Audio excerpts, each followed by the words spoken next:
nos acompaña el diputado del PRD de la Asamblea Legislativa del Distrito Federal, David Razú, quien también es presidente de la Comisión de Derechos Humanos, y nos comentan que han presentado una iniciativa de ley muy singular, pero al mismo tiempo muy interesante. Diputado David Razú, bienvenido desde las cámaras. Muchas gracias. Buenas noches. ¿Qué tal? Bienvenido. ¿Qué tal? ¿Cómo está? ¿De qué trata la ley de movilidad social que usted ha presentado en la Asamblea?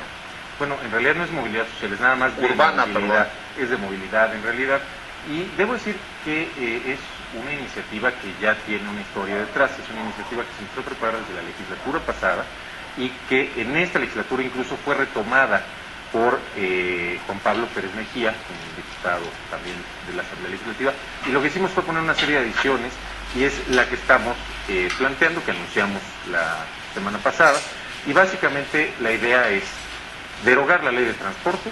Nosotros estamos convencidos de que ya no da más la ley de transporte, las normas de transporte en la ciudad, lo vivimos todos los días, es verdaderamente muy complicado moverse en la ciudad, porque hay una proliferación de automóviles que ya no cabe, no importa cuántas vialidades haya, hay que resolver ese problema. Es ley de movilidad urbana. Ley de movilidad. Nada más. Así es, ley de movilidad. La idea es que pasemos de la actual ley de transporte a una política integral de movilidad en la ciudad, en donde, en primer lugar, se beneficie y se incentive a peatones y el uso del transporte público.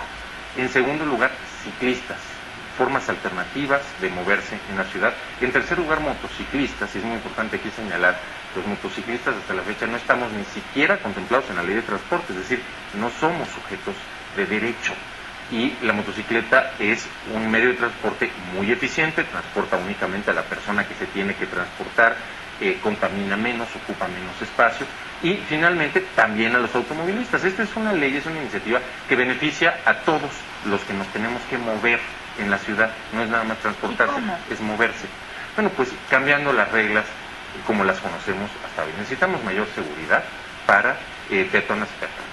Necesitamos una mejoría en el sistema de transporte público, a pesar de que el de la Ciudad de México es por mucho el sistema de transporte público más completo del país, pero hay muchas cosas que todavía tendrían que avanzarse en términos de política. Necesitamos que existan semáforos peatonales, necesitamos que existan más cruces, necesitamos que ser peatón o usar el transporte público sea una buena alternativa. Necesitamos para las bicicletas ciclovías más continuas, menos peligrosas y mucho más extendidas por toda la ciudad. Y necesitamos además también incentivar el uso de la motocicleta y de la motoneta, que cada vez se ha usado más, a pesar de que es una ciudad, yo lo he sostenido, que es hostil con el motociclismo. No podemos entrar ni siquiera a las vías rápidas hoy por hoy, lo cual es absurdo. Tu iniciativa plantea que las motocicletas ahora puedan entrar a las vías primarias. Desde luego. Las motocicletas, es que iba yo por partes, ¿no? Peatones, siempre creo que el servicio público y la peatonalización de la ciudad es lo más importante. Las ciudades más eficientes son ciudades muy peatonales.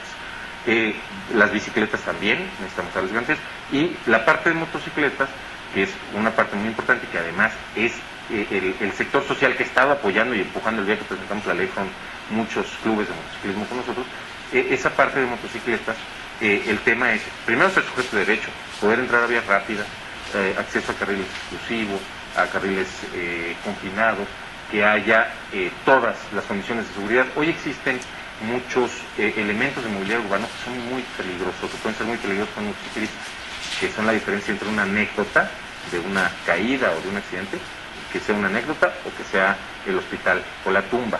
Entonces, todos estos elementos, espacio en los estacionamientos, quienes andamos en motocicleta todos los días por la ciudad, sí, llegamos muy eficientemente y muy rápido. Y luego cuando llegamos, no tenemos dónde estacionarnos.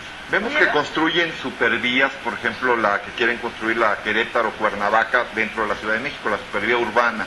Pero no vemos, por ejemplo, motopistas que bien podrían servir para muchísima gente que anda en motocicleta y evitaría pues problemas de inseguridad en cuanto a accidentes. Bueno, la verdad es que la motocicleta, al tener la posibilidad de circular a la misma velocidad que un automóvil, en general lo que se hace en todas las ciudades del mundo es utiliza desde luego las mismas vías que utilizan los automóviles.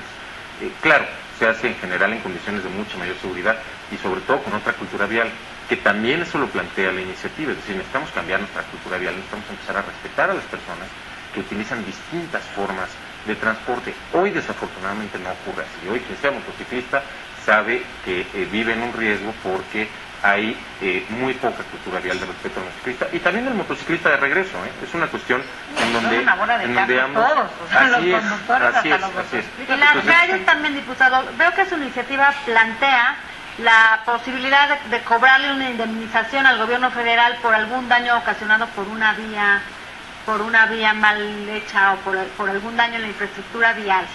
Bueno, en realidad este es un tema que todavía tiene que discutirse, pero siempre hemos nosotros señalado que las autoridades, y no solo las autoridades, cualquier proveedor de servicios tiene que hacerse cargo de los servicios que están siendo provistos a la población, ¿no? Pero es importante decir que todo esto se tiene que ir discutiendo, hay un proceso completo de dictaminación, y lo más importante, yo lo que sí quiero subrayar, lo más importante es, primero, hacernos conscientes de que hoy la ciudad pierde económicamente por la situación de movilidad, por más esfuerzos que se hagan. Pero, por ejemplo, todo lo que ha hecho el gobierno del Distrito Federal, la verdad es que lo vemos, o sea, ha tenido un programa bastante importante, por ejemplo, de fomento de las bicis, ha hecho la ciclopista, pero la neta la gente no las usa. Ni siquiera aunque te presten una bici. ¿Por qué? ¿Qué opinas de estos programas? Bueno, yo vivo en la zona centro de la ciudad, y debo decirte que en la zona centro, vivo muy cerca del centro histórico, en la Condesa, y debo decirte que ahí se ve un uso muy intensivo en general del programa Ecobici. El tema me parece que se tiene que ampliar muchísimo más porque necesitamos que tenga una cobertura por toda la ciudad. Además solo es recreativo, ¿no? O sea, no es para uso frecuente, no, la verdad es que cotidiano de lunes a viernes. Quien está usando la Ecobici, a mí me parece, lo veo ahora sí que entre semana que está usando la Ecobici en esa parte, en esa zona centro, es gente que la utiliza en mucho para ir a trabajar. ¿Por qué? Porque hay condiciones muy apropiadas, es decir, en general no cruzas un eje, ¿no? Pero por ejemplo, si vive una persona en Tlalpan y se quiere trasladar a Azcapotzalco, pues en bicicleta, pues está cañón. Pero ya desde luego. Entonces moto, ¿no? Bici. Sería una moto. Es una motocicleta, desde luego es una alternativa que además lo podemos ver hoy, vemos que cada vez hay más jóvenes, hay muchas mujeres motociclistas, está creciendo el uso de la moto de baja cilindrada, de las motonetas, que son muy fáciles de operar. Desde luego, es necesario garantizar toda la seguridad a cualquier ciudad grande que vayamos, de verdad. Lo que sí vamos a ver mucho, una ciudades grandes y muy congestionadas, lo que vamos a ver mucho es un uso muy intensivo del transporte público, un uso muy intensivo de bicicletas y un uso muy intensivo de motocicletas. Y aquí en el Distrito Federal se ha privilegiado mucho al automóvil. Entonces, es un problema porque al final tienes 80% de la superficie de rodamiento ocupada por automóviles que transportan únicamente al 20% de las personas de la ciudad. Pero ¿por qué les cobran, por qué les cobran lo mismo por el peaje a la carretera a Cuernavaca, lo mismo a un automóvil que a una moto? Bueno, ese es un tema que ya no es particularmente de la ciudad, de la Asamblea, ni de la Asamblea, pero sí lo que nosotros hicimos es ir a la Cámara de Diputados, en donde platicamos con el presidente de la Comisión de Transporte, y lo que se está planteando es también otra cosa que no es inventar el hilo negro, ¿no? En las casetas y todos los temas de peaje no habría por qué estar cobrando lo mismo un vehículo que ocupa menos espacio, que contamina menos, que transporta menos gente. O sea, lo que se está planteando es que haya una reducción. Sin duda, David Razú, pues es un tema importante, sobre todo el de la vialidad aquí en el Distrito Federal. Te queremos agradecer que hayas estado hoy en Desde las Cámaras con tu iniciativa, que vamos a ver si prospera, y esperemos darle más cobertura en este programa. Y vamos a sustituir el uso del automóvil por la motocicleta. Ahí nos verán, Anabela. Ya. O sea, cómprense su moto. Vamos a llegar aquí en moto. Súbete a tu moto. O transporte público, que es muy bueno. Así es, David Razú, muchísimas gracias, ya nos vamos. No deje de escribirnos a Desde las Cámaras, @proyecto40.com.mx.